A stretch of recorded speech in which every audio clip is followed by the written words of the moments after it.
നമസ്കാരം. ഞാൻ doctor Sachin Mathew Jose. Thodupuzha Smitha memorial hospital and research സെന്ററിലെ കൺസൾട്ടന്റ് പീഡിയാട്രിക് ഇന്റൻസിവിസ്റ്റ് ആൻഡ് പീഡിയാട്രീഷ്യനായി ജോലി ചെയ്തു വരുന്നു. ആദ്യമായി അമ്മയാവുന്ന അമ്മമാർക്ക് അഥവാ ഒരു ഫസ്റ്റ് ബേബി ഉണ്ടാവുന്നവർക്ക് എപ്പോഴുള്ള സംശയമാണ് കുട്ടികളിലെ മഞ്ഞപ്പ് അഥവാ ജോണ്ടിസ് എപ്പോൾ മാറും എന്നുള്ളത്. നമ്മൾ മനസ്സിലാക്കേണ്ട കാര്യം ന്യൂബോൺ ബേബീസ് അഥവാ നവജാത ശിശുക്കളിൽ മഞ്ഞപ്പ് എന്ന് പറയുന്ന ഒരു നോർമൽ പ്രതിഭാസമാണ്.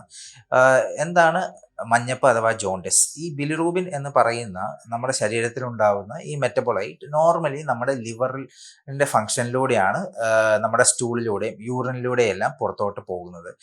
കുഞ്ഞുങ്ങൾ ഉണ്ടാകുമ്പോൾ എസ്പെഷ്യലി മാസം തികയാതെ ഉണ്ടാകുന്ന കുഞ്ഞുങ്ങൾക്ക് ലിവറിൻ്റെ ഫങ്ഷൻ ഒപ്റ്റിമൽ അഥവാ നമ്മുടെ ഒരു ഒപ്റ്റിമൽ റേഞ്ചിലേക്ക് വരാനായി ചിലപ്പോൾ ഒരാഴ്ച മുതൽ 4 ആഴ്ച വരെയൊക്കെ സമയം എടുക്കാം. അപ്പോൾ ഇങ്ങനെയുള്ള സമയത്ത് മഞ്ഞപ്പ് കൂടാനും അതിന് ട്രീറ്റ്മെൻറ്റ് ആവശ്യകതയായി വരാനും സാധ്യതയുണ്ട്. അപ്പോൾ നമ്മൾ പലപ്പോഴും മനസ്സിലാക്കേണ്ടത് കുട്ടികൾ വീട്ടിൽ ഡിസ്ചാർജ് ആയി പോയതിനു ശേഷവും തിരിച്ചു വരുമ്പോൾ മഞ്ഞപ്പ് കാണുകയും വീണ്ടും ചികിത്സ ആവശ്യം. നമ്മൾ മനസ്സിലാക്കേണ്ട കാര്യം നമുക്ക് ഏത് കുഞ്ഞുങ്ങൾക്ക് മഞ്ഞപ്പ് വരുമെന്ന് മുൻകൂട്ടി പ്രഡിക്റ്റ് ചെയ്യുക എന്ന് പറയുന്നത് ബുദ്ധിമുട്ടുള്ള ഒരു കാര്യമാണ്. ഒരു പരിധിവരെ നെഗറ്റീവ് ബ്ലഡ് ഗ്രൂപ്പ് ഉള്ള അമ്മമാർക്ക് ഉണ്ടാകുന്ന കുഞ്ഞുങ്ങൾക്ക് മഞ്ഞപ്പ് വരാനുള്ള സാധ്യത കൂടുതലാണ്.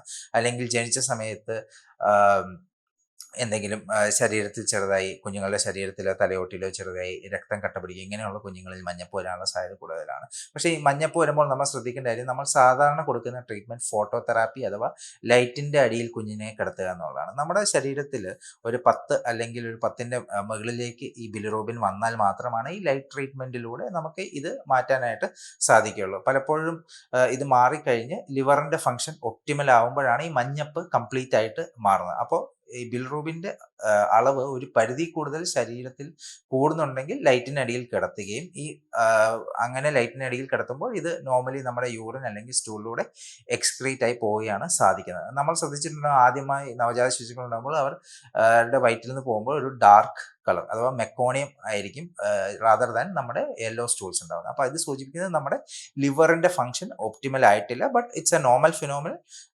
ഒരു ആഴ്ച അല്ലെങ്കിൽ 4 ആഴ്ച കൊണ്ട് നമ്മുടെ കുട്ടികളുടെ സ്റ്റൂളിൻ്റെ നിറം മഞ്ഞയാവുകയും അതിൻ്റെ അർത്ഥം നമ്മുടെ ശരീരത്തിലുള്ള മഞ്ഞപ്പ് അഥവാ ബിലിറൂബിൻ എന്ന മെറ്റബോളൈറ്റ് ശരീരത്തിൻ്റെ പുറത്തേക്ക് പോവുകയുമാണ് ചെയ്യുന്നത്. നേരത്തെ നമുക്കുണ്ടായിരുന്ന ഒരു പ്രാക്ടീസാണ് കുഞ്ഞുങ്ങളെ സൂര്യനെ കാണിച്ച് അതിലൂടെ മഞ്ഞപ്പ് മാറ്റുകയാണ്. ഇതിൽ എത്രത്തോളം സയൻറ്റിഫിക് റീസണിങ് ഉണ്ട് എന്നുള്ളത് ഇപ്പോഴും ഒരു ചോദ്യചിഹ്നമാണ്. ഒരു പരിധിവരെ സൂര്യനിൽ നിന്ന് ലഭിക്കുന്ന ലൈറ്റിൽ ചില വേവ് ലെങ്ത്തുകൾ ഈ ഫോട്ടോ ഓക്സിഡേഷൻ എന്ന ഈ ഒരു സിസ്റ്റം, അതായത് നമ്മൾ ഉപയോഗിക്കുന്ന UV ലൈറ്റിൻ്റെ ആ ഒരു വേവ് ലെങ്ത്തിലേക്ക് വരുമ്പോൾ ഒരു പരിധി ചിലപ്പോൾ ഹെൽപ്പ് ചെയ്യാമെന്നുള്ളതാണ്. ബട്ട് മഞ്ഞപ്പ് ഉണ്ടെങ്കിൽ എപ്പോഴും നല്ലത് ഒരു ഡോക്ടറെ കാണുകയും കൃത്യമായ ചികിത്സ നേടുകയുമാണ്. കാരണം ഇത് ചികിത്സിക്കാതെ ഇരുന്നാൽ ഇങ്ങനെ ഉണ്ടാകുന്ന ബിലിറൂബിൻ നമ്മുടെ കുഞ്ഞുങ്ങളുടെ രക്തത്തിൽ നിന്ന് തലച്ചോറിലേക്ക് ക്രോസ് ചെയ്യുകയും ഇത് ഭാവിയിൽ നമ്മുടെ ബ്രെയിൻ ഗ്രോത്ത് അതുപോലെ തന്നെ നമ്മുടെ കുഞ്ഞുങ്ങളിലെ കേൾവിക്കുറവ് എന്നിവ ഉണ്ടാക്കാനുള്ള സാധ്യതയും ഉണ്ട്.